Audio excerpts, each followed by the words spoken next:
KDKA TV, and we are with David Thornburgh, who is the president and CEO of the Committee of 70. David, thank you, sir, very much for being with me. Oh, you're welcome, John. So what exactly is the Committee of 70? Well, glad you asked. Committee of 70 is a long-standing business and civic-led organization that is committed to improving local democracy in Philadelphia and in Pennsylvania. And we've been around since 1904, kind of a who's who of corporate and civic leaders. And whether battling corruption or working on redistricting reform or ensuring that elections go as well as they can and that all voters count. We've got a full agenda on the local democracy front. Well, thank you so much for being with me. I really wanted to ask you about this election just completed, the primary election. You come from the most populous part of Pennsylvania, the city and county of Philadelphia, plus the surrounding suburban counties are an amazing source of votes in this state. How would you assess yesterday's election? Yeah, well, I'll say it was a little ragged. That's the term that comes to mind. Things worked pretty well under extraordinary circumstances, but there's clearly a lot of things that we're going to have to up our game on and get right heading into November, when is sort of the main event. The number of voters, the consequences, all just increase dramatically. So plenty to work on. Well, let me just ask you then about some of those things that you think we should focus on. Obviously, I don't know whether this happened as much in your region as it did in ours, but consolidation of polling places meant for long lines. Did you have that issue over there? Well, sort of episodically. I package our challenges around two buckets. One is, we'll call it confusion and communication, that helping voters to know where they vote in these consolidated polling locations, the how-tos of mail balloting, what you do with your mail ballot, when it has to be turned in. The communication challenges are just enormous. And then the second challenge is around processing. I mean, in Philadelphia, maybe 2/3 and 70% of the votes cast will be cast by mail. And, that turns county boards of elections into kind of a giant mail house, processing mail, scanning ballots, counting ballots. And this is just something they've never done before. So it's a real a pressure test of the system. David, do you think our county elections department have the resources that they need to do this kind of mail-in ballot processing? The short answer is no. And I think that's most evident in the bigger counties like Allegheny and Philadelphia, but it's true around the Commonwealth. We just didn't have enough time to acquire the resources, the equipment, train people to put all this into place. Having said that, it worked reasonably well. We have to give huge credit to the men and women who staff these operations. They're doing the best they can. But I think if this continues, if these patterns continue in the fall, we're really going to have to up our game and deliver those resources so that we can ensure a high quality voter experience.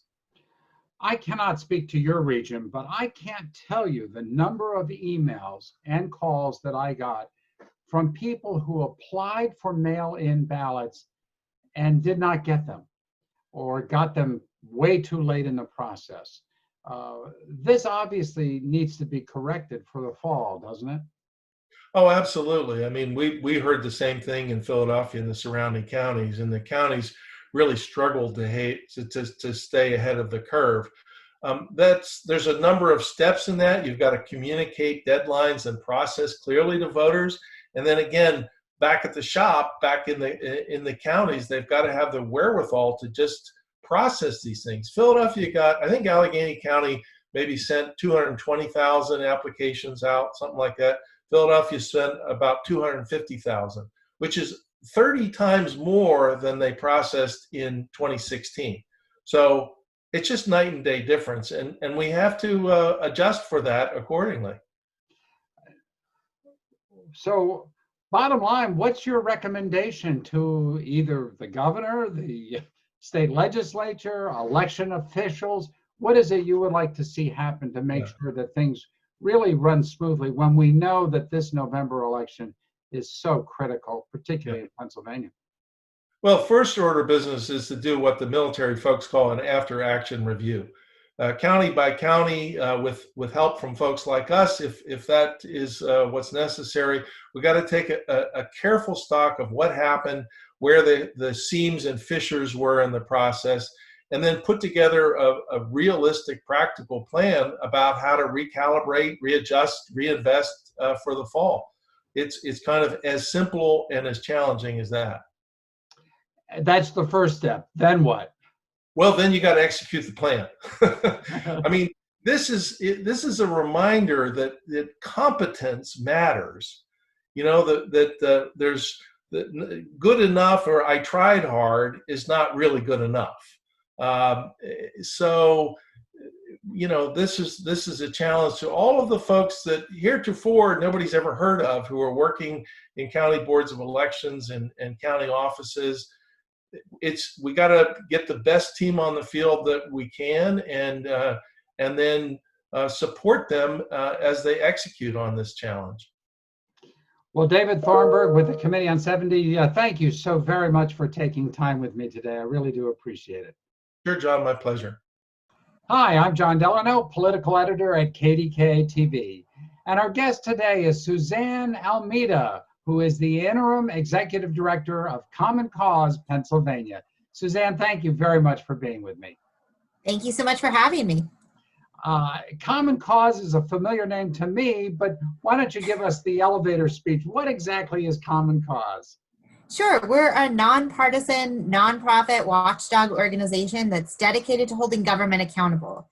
So for us, that means working on things like redistricting reform, campaign finance, ethics, and important today, voting in elections.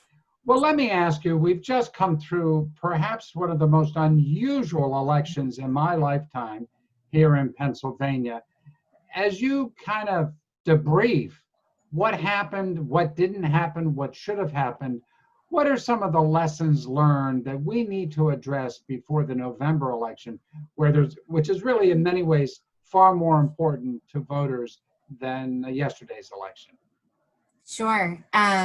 So I think this was almost a story of two elections, right? We saw in the middle of the state and even in some of the collar counties that it was a fairly smooth day. There were some lines, there was some voter confusion about consolidated polling places, but it was not nearly as bad as we anticipated in some places.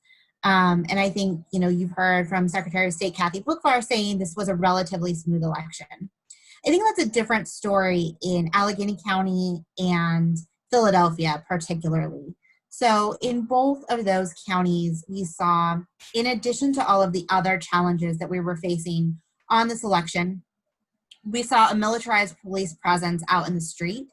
And our concern is that that makes it very difficult for folks to feel safe, particularly African-American people, Latinx people, people of color, to feel safe going and casting a ballot. You know, if you have to walk through heavily armed riot police to drop your ballot off at a drop box at City Hall in Philadelphia or the municipal building in Allegheny County, if there is an armed constable standing in kind of all black outside a polling place, like in Wilkinsburg in Allegheny County, it just makes it very difficult for voters to feel safe. And I think those are kind of the things that we need to look at and figure out how we're going to address for November.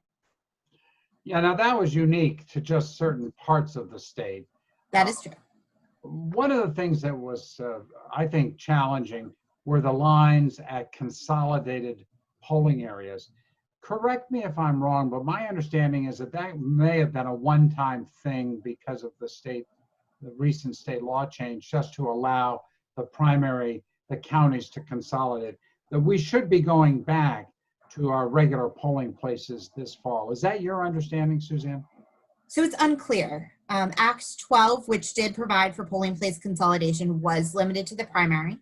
I do think that we are, as advocates, preparing for the possibility that polling places would need to be consolidated again in November. And so our solution to that is something called vote centers, which is used across the country and essentially allows voters to cast their ballot at any polling place in a county.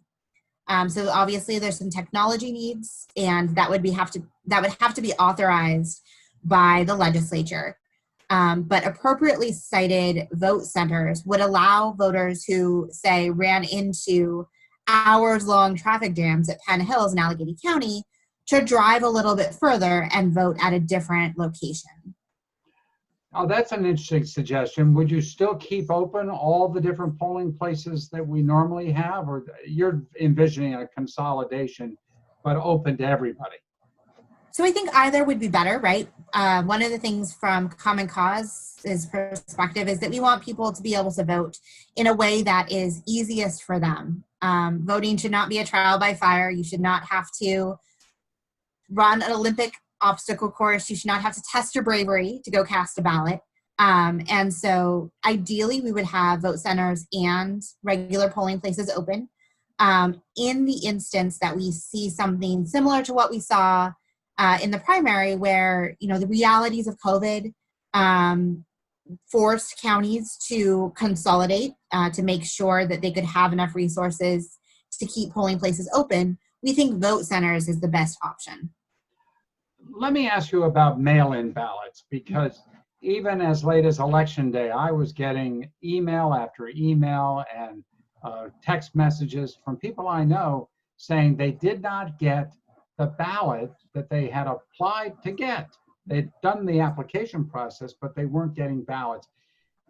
Is this a problem throughout the Commonwealth, and what do we do about it? Yeah, so this is incredibly concerning. It's a problem across the Commonwealth. I think it's important to remember that we saw an incredible jump in the number of mail-in and absentee ballots this year. The statistic I've been using is in 2016 in the primary, 107,000 people cast their ballots via absentee. This year, almost 2 million people requested those ballots, and we're still getting how many people have actually turned them in. Those numbers are still coming in. So that's just an incredible increase. So I think what we need there's some practical things that we need, and then there's some financial things that we need. So counties need resources to hire staff to process these ballots. They need resources to bring in things like high-speed scanners that will allow them to move more quickly. There's also some policy changes that we can work towards that will make this process easier. So the big one that we're hopeful for is to mail every eligible voter an absentee or mail-in ballot in Pennsylvania. So this would reduces the barriers to voters. There's one fewer thing that voters need to do. They just need to fill out their ballot and mail it back. It also reduces the burden on the counties, because if there's no, you don't have to match a voter to their ballot when you're sending it out, right, to the ballot request when you're sending it out. It just makes it easier on that half to process. I also think that there are things we can do with the deadlines. So in Pennsylvania, unless you were in one of 6 counties, your ballot was due to county election officials at 8 p.m., which is when the polls close on Tuesday. Because ballots were getting processed and out so late from the counties, we know that many people didn't receive their ballots in time to put them back in the mail, so they would have had to actually drop them off. Or, there are some people that didn't receive them at all. And so we wanted to make sure, if we change that received by deadline to a postmark, right? So people who voted their ballot and postmarked it by Election Day with a grace period for it to be received to the county, we think that actually is going to enfranchise people. You point, though, to one of the major problems, which is that this is a presidential election. Nobody wants to wait until Wednesday, Thursday, Friday, or the following week to find out who wins the state of Pennsylvania, which is tantamount to winning the White House. So Are there things that you would recommend that we do to make sure that on election night we have a final count? We're still waiting to hear about many of our congressional races in the primary. We don't know who the Democratic nominee for Auditor General is yet. There are state House and state Senate races still up. And I'm talking to you, in the afternoon of Wednesday. That's not normal, and it should not be acceptable. At least I don't think it should be acceptable. What's your thought on that? So that actually is normal in states that vote by mail. So their vote by mail is not new. It's new to Pennsylvania, but it's not new. And in states with vote by mail, folks are just patient, right? And I think that comes down to a cultural change, right? I want results just as fast as the next person, but I also want people to vote, and I want the results to be accurate. And if that takes longer, then we need to be patient. And, I think it's on advocates, it's on folks in the media like you, and it's on candidates to make sure people understand that a delay in results doesn't mean that something wrong is happening. There's some counties like Philadelphia that didn't even start counting their ballots until today, the mail-in ballots until today. That's acceptable. That's within the law.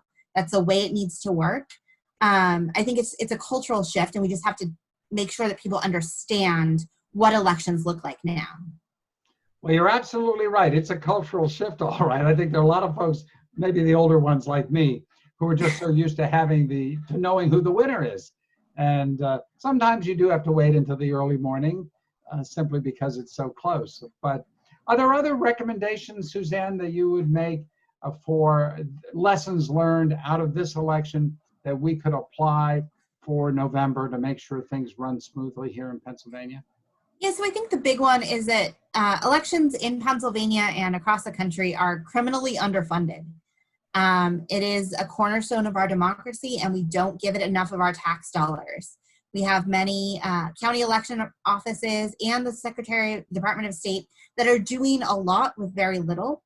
And so we are calling on the Pennsylvania legislature and then also on Congress to make sure Pennsylvania elections are fully funded and the county elections have the money they need to hire the people and bring in the technology to make it work in November.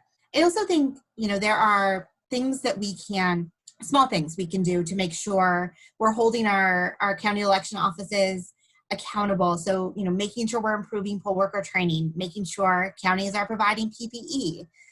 If we can't get an absentee ballot or mail-in ballot mailed to everyone, county should be mailing an application to everyone. I think there is always a laundry list from the advocates, but fundamentally it comes down to the fact that elections are important and every eligible voter should be able to vote.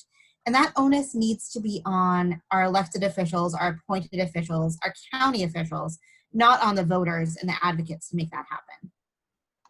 Well, Suzanne Almeida from Common Cause, thank you so much for taking time with me today. This has been very helpful, and I do appreciate it. Thank you. My pleasure. Thank you.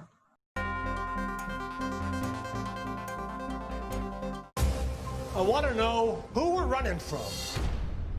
I do not know. If you go outside the law,